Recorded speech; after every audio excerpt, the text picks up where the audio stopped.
सभी प्रबुद्धजनों को, सभी ज्ञान प्रेमियों को, सभी गीता प्रेमियों को, सभी तत्वदर्शी जिज्ञासुओं को मेरी ओर से और मेरी संस्था डूअर्स पैराडाइज फाउंडेशन के सभी सदस्यों की ओर से सादर जय श्री कृष्ण। आज हम वर्तमान युग में आध्यात्मिक चिंतन की श्रृंखला के तहत गीता के 5वें अध्याय के श्लोक संख्या 5 की 5वां अध्याय और 5वां श्लोक की व्याख्या कर रहे हैं। गीता के 5वें अध्याय के 4थे श्लोक में जो बात कही उसी को आगे बढ़ाते हुए फल में सांख्य योग और निष्काम कर्म योग की एकता को और मजबूत करने के लिए भगवान श्री कृष्ण अर्जुन को आगे समझाते हैं।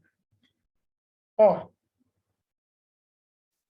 इसी वेद व्यास जी लिखते हैं, यत सांख्य प्राप्ते स्थानम तत योगः अपि गम्यते एकम सांख्यम च योगम च ये पश्यति श पश्यति। अर्थात ज्ञान योगियों द्वारा जो गति प्राप्त की जाती है, कर्म योगियों द्वारा भी वही प्राप्त की जाती है। इसीलिए जो पुरुष ज्ञान योग और कर्म योग को फल से एक देखता है वह ठीक देखता है। पिछले में किस किस की तुलना हुई? सांख्य योग की और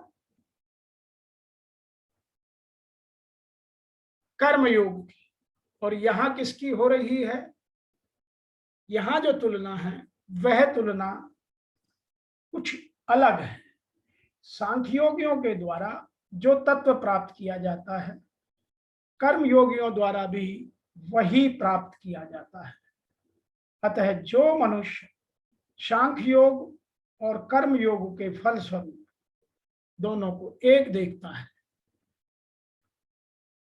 वह ठीक ही देखता है।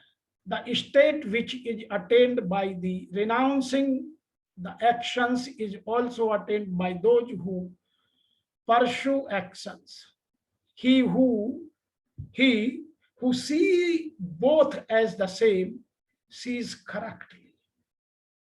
इस बात को यदि गहनता से समझना है, इस बात को और दूरदर्शिता से, उसके अध्ययन की गहराई से, जहां सांख्य दृष्टि से कर्म करने वाला पहुंचता है वहीं निष्काम माध्यम से कर्म करने वाला भी पहुंचता है। इसलिए दोनों को फल की दृष्टि से एक देखता है वही यथार्थ जानने वाला है। और गीता सदैव यथार्थ की बात करती है। जब दोनों एक ही स्थान पर पहुंचते हैं तो निष्काम कर्म विशेष क्यों? अब इसको आगे के श्लोक में भगवान श्री कृष्ण हम सबको विस्तार से समझाएंगे।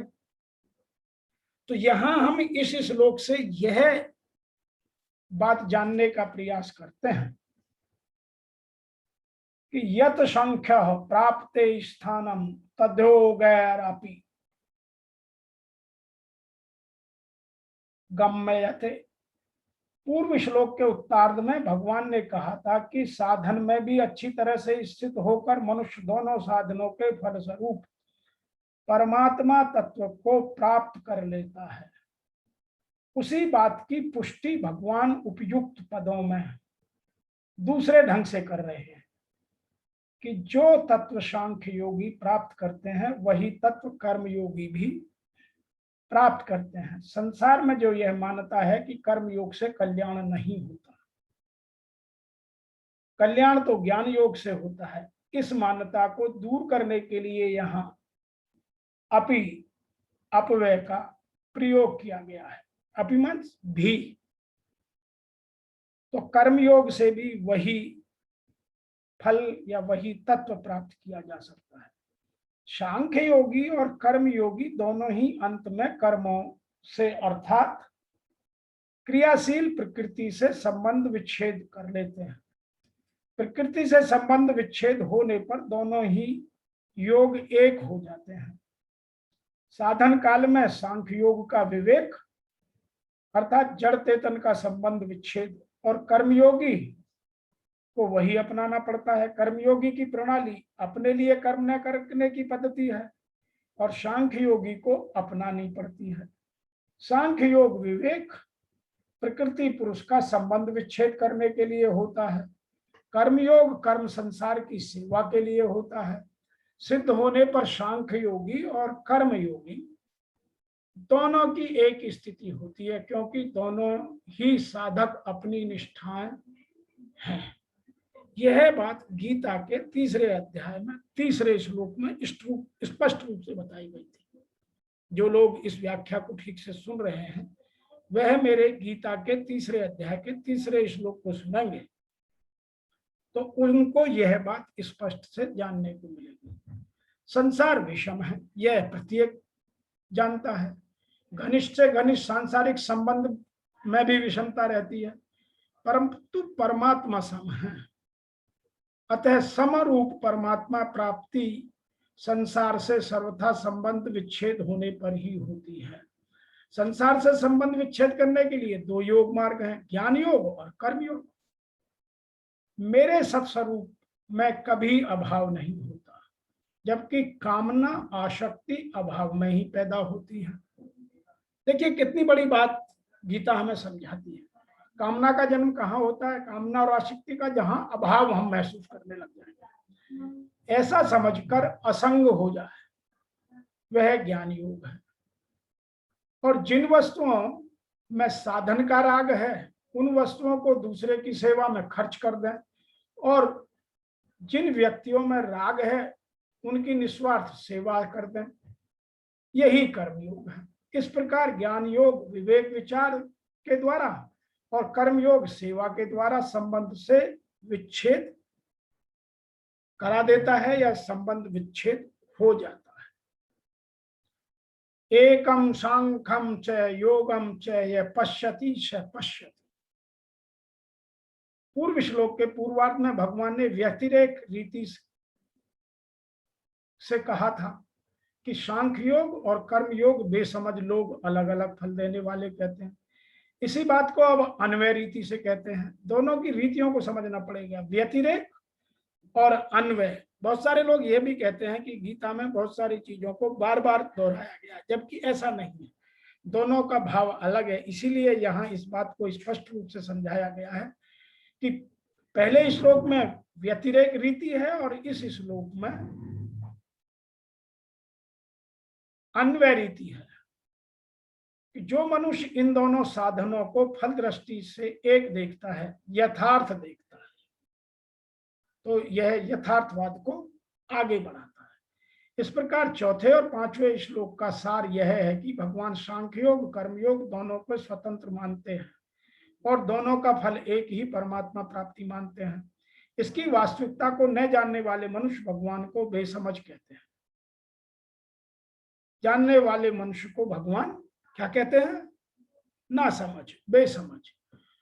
और इसे जानने वाले को भगवान यथार्थ जानने वाला अर्थात बुद्धिमान कहते हैं। एक बात और विशेष है, किसी भी साधना की पूर्णता होने पर जीने की इच्छा, मरने का भय, पाने का लालच, करने का राग और खत्म हो जाने का भय, यह सब सर्वथा के लिए मिट जाता है। जो निरंतर मर रहा है अर्थात जिसका निरंतर अभाव हो रहा है, उस शरीर में मरने का भय नहीं हो सकता। जो निरंतर नित्य निरंतर रहता है उस स्वरूप में जीने की इच्छा नहीं हो सकती। तो फिर जीने की इच्छा, मरने का भय किसे होता है?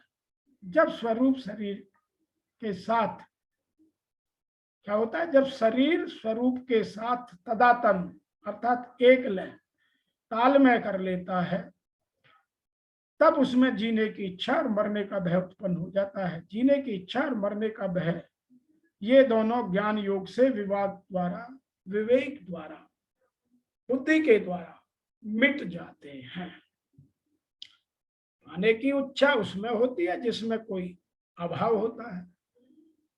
अपना स्वरूप भाव स्वरूप है, उसमें कभी अभाव नहीं होता, इसलिए स्वरूप में कभी पाने की इच्छा नहीं। पाने की न इच्छा होने से उसमें कभी करने का राग उत्पन्न नहीं होता। स्वयं भाव रूप होते हुए भी जब स्वरूप अभाव रूप शरीर के साथ तदात्म्य एक ताल लयबद्ध कर लेता है, तब उसे अपने में अभाव प्रतीत होने लगता है, क्योंकि संसार तो नित्य बदलता है, असत्य है, जिसमें उसे पाने की इच्छा उत्पन्न हो जाती है और निरंतर होती रहती है। और पाने की इच्छा से करने का राग उत्पन्न हो जाता है। पाने की इच्छा और करने का राग ये दोनों कर्म योग से मिटते हैं। तो भगवान ने दोनों को ज्ञान योग और कर्म योग को अलग अलग बताया। पाने की इच्छा और करने का राग मिटाना है तो कर्म योग करिए, और जहां जीने की इच्छा और मरने के भय को खत्म करना है तो ज्ञान योग की बात कीजिए। अतः ज्ञान योग और कर्म योग इन दोनों साधनों में से किसी एक साधन की पूर्णता होने पर जीने की इच्छा, मरने का भय, पाने का लालच और करने का राग ये सर्वथा मिट जाते हैं। आज के इस श्लोक की व्याख्या में इतना ही, और ज्ञान स्वरूप दो बातें हम गांठ बांध लें। नंबर एक, ज्ञान योगियों द्वारा जो गति प्राप्त होती है वही कर्म योगियों द्वारा भी प्राप्त होती है। इसलिए जो पुरुष ज्ञान योग और कर्म योग के फल को एक देखता है वही ठीक देखता है। जैसे कि मैंने अभी बताया कि कर्म योग से क्या खत्म होता है, कर्म योग से क्या खत्म होता है, पाने की इच्छा और करने का राग, जीने की इच्छा और मरने का भय। तो ज्ञान योग और कर्म योग दोनों को इससे स्पष्ट अधिक नहीं समझाया जा सकता। ज्ञान से खत्म कर सकते हैं हम जीने की इच्छा और मरने के भय को, और कर्म योग से खत्म में पाने की इच्छा और अधिक करने का राग। आज के इस श्लोक में इतना ही। आपको मेरी ओर से और मेरी संस्था डूअर्स पैराडाइज फाउंडेशन के सभी सदस्यों की ओर से जय श्री कृष्ण। ओम नमो भगवते वासुदेवाय नमः।